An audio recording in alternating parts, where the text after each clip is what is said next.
Our Chief Guest, His Excellency the President of the Republic of Fiji, the Honorable Chief Justice and members of the Judiciary, the Honorable Attorney General, His Excellencies, members of the diplomatic community, members of the legal profession, distinguished guests, ladies and gentlemen.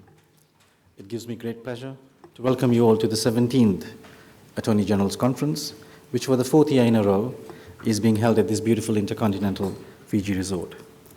Our conference has indeed come a very long way since the very first one in 1998, and over the last 17 years, the conference has become a prominent and prestigious event, not only for legal practitioners, but also for participants from other professions. This year, we are proud to host over 400 participants, the largest number of participants at our conference. This year's theme, Law at the Cutting Edge, is trendy and contemporary, yet very relevant. As you will note from the program, we have a lineup of very interesting sessions, which are centered on a host of emerging legal issues in the realms of construction, biosecurity, aviation, taxation, asylum, and cybersecurity. All cutting-edge legal issues for debate and discussion, and many of which we are discussing for the very first time at our conference. We are indeed fortunate to have an array of distinguished speakers from international organizations, government, public entities, academia, and the private bar. These speakers will no doubt share their own expertise, knowledge, and experiences on these issues and generate constructive debate and discussion. We encourage everyone to actively participate in all the sessions. Ladies and gentlemen, it is indeed a great privilege for me now to especially welcome and introduce our distinguished Chief Guest, His Excellency the President of the Republic of Fiji, Major-General Jioji Konrote. Ladies and gentlemen, it is my great honor to now invite our President, His Excellency Major-General Jioji Konrote, to deliver his keynote address and to formally open the 17th Attorney General's Conference. Ladies and gentlemen, our President. The Honorable Attorney General, the Honorable Chief Justice, members of the Judiciary, Your Excellencies, members of the Diplomatic Corps, the Solicitor General, distinguished guests and panelists, members of the legal profession, ladies and gentlemen, Nisayan Ravnaka, Namaste, Assalamu alaikum, and good morning to you all. It is indeed a privilege and honor to be here in Natadola this morning to open the 17th Attorney General's Conference. I know from the program that this conference will cover topics of the highest importance, and not only for the benefit of the legal profession, but for the wider Fijian community as well. The conversations and debates that will take place at this conference will help shape the future direction of our nation. In September, we completed 1 full year as a parliamentary democracy under a constitution that declares every Fijian to be equal and sovereign. Our constitution charts a new future for Fiji, but the constitution does not enforce itself. It does not hold itself as a sacred document. It does not apply itself to new and unforeseen conditions. It is up to us to do that, to the lawyers who argue the law in the courts, and to the judges who hear arguments and decide cases in light of the Constitution, the evidence, and the nation's laws. It is up to the elected officials who must consult with the people and enact new laws to govern new conditions. The legal profession enjoys great prestige because it is the crucial link between the people and the law. It is the practitioners of the law who give it life, who lift it from the pages of the criminal and civil code and show people how to live within it and gain protection from it. It is the legal practitioners who must act professionally to ensure that everyone is treated equally under the law. Ladies and gentlemen, if we do not have a legal system that works for everyone, we do not have a real democracy. If every Fijian is equal before the law, our democracy is walking crippled into the future. Democracy is not a winner-take-all game that ends with an election. Democracy is a system in which minority rights are protected, in which the power of the state over the individual citizen is limited by the law and the passion of the people who defend that law. It is a system in which all citizens have the same legal rights, privileges, and accountability when they bring proceedings, when they are accused of a crime, or when they demand redress for injustice. No one can be above the law. The wealthy and the humble, the powerful and the weak, the well-connected and the anonymous man or woman, all must have the same experience. And that experience is simple: that they be called before the law when there is evidence of transgression, and that they have the same protections of the law when they go before the courts. You are officers of the court. In our advocacy system, you are charged with two responsibilities: to vigorously defend the interests of your client and to protect the integrity of the legal system. Your advocacy must be within the bounds set by law and the ethical code of the legal profession. By your actions, by testing the law, and by insisting on its equal application, you strengthen the law. I am pleased to see lawyers arguing strenuously for their clients. Even when I do not agree with their clients, that strengthens the law. I am pleased to see calls for greater accountability for public servants. That also strengthens the law. I am pleased to see efforts to ensure that everyone pays their taxes and follows regulations that were developed for the common good. That too strengthens the law. And ladies and gentlemen, when we strengthen the law, we strengthen our democracy. We strengthen our nation, and we empower our people. Ladies and gentlemen, our robust new parliamentary democracy is not the only phenomenon that is changing the way law is practiced. Our Constitution and our legal code give new protections to women, the disabled, transgendered, and others who have often been neglected or undeserved. In some cases, the law was a party to their very powerlessness, and we have remedied that.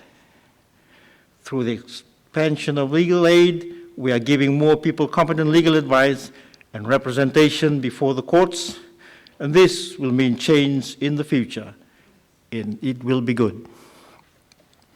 We are looking towards the future in other ways as well, ways that you will discuss in detail during this conference. You will discuss the challenges that new technology has for the legal profession and the ways that some critical global issues and events will affect the laws in Fiji. Fiji is progressing as a nation, as a modern democracy with a stable and growing economy. We are well situated not only to contribute to the conversations being had around the world, but to become a thought leader in legal scholarship here, in the practice and beyond. With the foundation of our Constitution in place, we are ready to share ideas, explore solutions to global crises, and accommodate for the ever-evolving role technology plays in our lives. Ladies and gentlemen, Fiji has come a long way, and progress has its obstacles and its challenges. Now that we are a democracy with a strong constitution, we have the opportunity to face these challenges head-on and forge Fiji's place in the modern world. To do this, our legal frameworks need to remain flexible to match the rapid pace at which The world is changing around us. Information is becoming more easily shared and accessed every day. As the world shrinks, new technologies and ideas will reach our shores faster than ever before. And Fiji needs to be prepared to confront the legal implications and concerns that they represent. As this process of globalization continues, we will have less time to analyze how the worldwide legal community responds to new technology or international developments. The waiting period between the emergence of new technology and its arrival in Fiji is rapidly diminishing. And the same can be said for the impact of global crisis. We cannot wait for the world to tell us how to deal with the challenges the future holds. We have to develop the right regulatory framework that accounts for our distinct identity as a South Pacific nation and allows us to embrace the benefits that cutting-edge technologies and revolutionary ideas can bring. Of course, we can always learn from the international legal community and consider ideas and strategies that have or haven't been successful. However, we need to do so keeping Fiji's own circumstances in mind. We also need to pay close attention to how events in other regions of the world unfold, as they may hold consequences for how we Fijians confront our own challenges. Take, for example, the issues of asylum, refugees, and borders. Like many other regions of the world, in the Pacific, we are confronted with the refugee crisis. People from all corners of the globe have arrived in our waters searching for safe haven. We need to make sure that these people receive the protection they are entitled to under international law and are treated with dignity. In the sphere of the South Pacific, this topic is also an unfortunate reminder of the threat that climate change poses to island nations. Many of our low-lying neighbors can attest that rising sea levels threaten the very existence of our homes and our nation. Even if our Honorable Prime Minister's efforts to alert the global community to our peril are successful, there is already irreversible damage to coastlines throughout the South Pacific. We need to support dialogue surrounding this issue. As borders shrink, we need to consider the legal implications. As Pacific Islanders are left homeless, we need to plan for how best to provide them safe harbor. These sort of conversations need to start happening more frequently, and that has to happen right here. In assessing how best to mitigate the consequences of climate change, we should also consider the costs. We know that it is Pacific Islanders who will suffer, yet it is the industrial nations, dubbed the, quote, coalition of the selfish by our Honourable Prime Minister, who have gained the most from pumping greenhouse gases into the atmosphere. There will be substantial expenses associated with relocating villages and redefining borders, and potentially providing a safe haven to people from neighboring countries. And oftentimes there will be very little legal precedent to draw upon. It is we who have to set this precedent. It is a historic opportunity for the South Pacific to begin formulating a response to the consequences of climate change and provide a model for other countries and regions to follow. Among the more visible forms of new technology are drones and other unmanned aerial vehicles. Over the next few years, drones may play a much larger role in the global marketplace. Whether or not they become more noticeable in our own skies is entirely up to us. Currently, there are few laws in place to address this emerging technology. Here today, I hope you will weigh the costs and benefits of such technology and provide meaningful insight into how stringent our regulations of drones and other unmanned aerial vehicles should become. In considering all of this, there are also issues of privacy and safety that need to be part of a conversation. When tailoring the right legislation and regulation for Fiji, all of these concerns should be weighed equally so that we can find a solution that allows us to utilize this technology without sacrificing our own cherished values. On the same note, Fiji needs to exercise extreme caution when considering an open sky policy for our aviation industry. While open skies is a growing trend in more developed countries with large established aviation industries, there are many examples of how an open sky policy can have a devastating impact on small island countries like Fiji. We have to ensure that our own aviation policies keep our own realities in mind and allow Fiji to continue to develop at a sustainable pace. We simply cannot allow big air carriers of the world to cherry-pick, outcompete our national carrier and cause irreparable damage to our industries and economy in the long term. Our economy is already becoming increasingly digitized in line with global trends. On that note, another topic of conversation at this conference will be cybersecurity.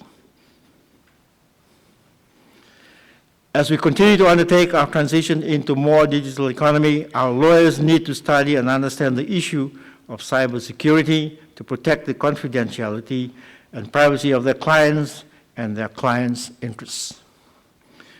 The nation, as well, should strive to protect Fijians from the threat of cyber terrorism and other existential threats to our privacy and security. This is quickly becoming a new battleground on the global stage as competing interests engage in a constant struggle for valuable information, while more and more information is made available online and more business is transacted via the internet and especially via mobile devices. Here in Fiji, we may have not as large of a target painted on our backs when compared with larger nations, but we still need to take our own cybersecurity very seriously. We know that cyber thieves do not respect national borders. They can be anywhere and attack anywhere. They look for opportunities and they will go where weakness or lack of preparation creates easy pickings. Government is embracing technology like never before. More Fijians are becoming a part of the digital economy every day, and when taking this leap into the future, we need to avoid the pitfalls that can put our most valuable information at risk. Both government and the private sector have to work together to protect the interests of the Fijian people and their valued personal information, as well as this nation's critical infrastructure. During this conference, you will also have the chance to discuss evasion, avoidance, and compliance. Paying taxes is not just the duty of every citizen. It is a privilege. It is a way every citizen contributes to the well-being of the country and to the creation of a sense of shared national purpose. Sometimes I think people forget that when they pay taxes, they support the road that allows them to transport the goods they produce. They support the schools that educate the employees they will hire. They support the police and the fire brigades that protect their plants and equipment. Taxes must be fair, and taxes must be justified to the people. The government must ask the people for taxes. That is the way a democracy works, and taxes must be paid. You in this room will advise others on the payment of taxes. And here is where your duty to your client and your duty to the law is often tested. Legitimate avoidance of taxes for legitimate purpose cannot be confused with tax evasion, with the corrupt manipulation of accounts and the deliberate concealment of income for the purpose of tax cheating. It must stop. As lawyers, you are the embodiment of the law. You are the experts, the ones people turn to for counsel and wisdom. And that counsel and wisdom must be ethical, it must be honest, and it must uphold a high standard for transparency and forthrightness. Corruption is wrong in all forms. In the legal profession, it is even more dangerous and potentially disastrous because corrupt practices can threaten the faith Fijian people place in the judicial system. Too often have we seen instances where lawyers have used their understanding of the law to abuse it. That is unacceptable.